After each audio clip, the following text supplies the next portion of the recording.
Hi, my name's Anthony and I am the director of Tick Tick Boom. Hiya, I am Lucy and I am the assistant director / choreographer. Hi, I'm Greg and I'm playing Jonathan.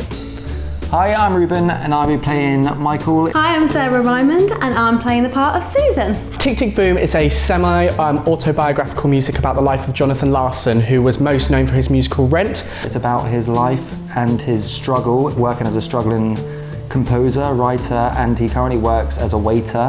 It is this big question musical about what it means to come to terms with the age 30, especially in the 90s, which was such a historic period of change. How he deals with stress and all the pressures in life, that you've got to succeed by a certain age and got to accomplish this and that. For him, he really wanted his voice to be heard, and he knew it was not only a strong message, a powerful message, but ultimately a message that wasn't being heard on Broadway. His music is just so beautifully written and so raw and gritty. For those of you who are fans of Rent, it's very similar, has a very rock aspect to it, and is just absolutely wonderful and really gives you that sense of raw emotion that comes from his characters. The way he writes is quite naturalistic, realistic. I'm like, okay, I can actually imagine saying that. This is so true to reality and it is exactly what he's saying, what it is, the story. It's really different to a lot of musicals that you'd see on the West End, and it's only got 3 people, so it's really, really special in terms of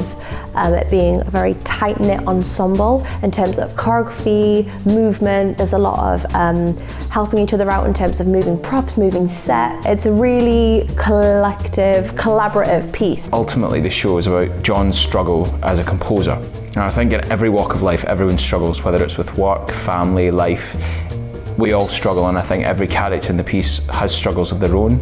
And ultimately, at the end of the piece, it's about everyone coming together for that person and people following their dreams, and I think that's the most important message. I feel like anyone can kind of identify with this, even if you don't work in the arts industries. I think we always feel a sense of needing to achieve something by a certain time period, and Jonathan Larson's story looks at him as he kind of goes into his 30s, realising that he should be doing more, or thinking in himself that he should be doing more.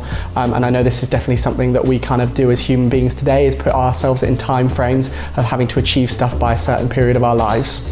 I think you should come and see the show because I'm in it. It's a wonderful piece. It's 3 people, a live band, and rock music, it's a rock opera. I think the cast are great. Hopefully we're really likeable and enjoyable to watch on stage. I also feel like if you enjoyed Rent, it's a really good show. Great themes, great music. It is lively, hilarious, it's got funny, it's relatable. It's a 90-minute wonderful piece of theatre which involves 3 characters and a beautiful rock score to it. It really shows the kind of nitty-grittiness of life in New York in the 90s and tells the story of one beautiful character and kind of his story before his massive success. And it's one of those shows where you come out from it and be like, you know what, I think that was quite cathartic and I actually feel quite relieved. I need to stop putting so much pressure on myself. Yeah.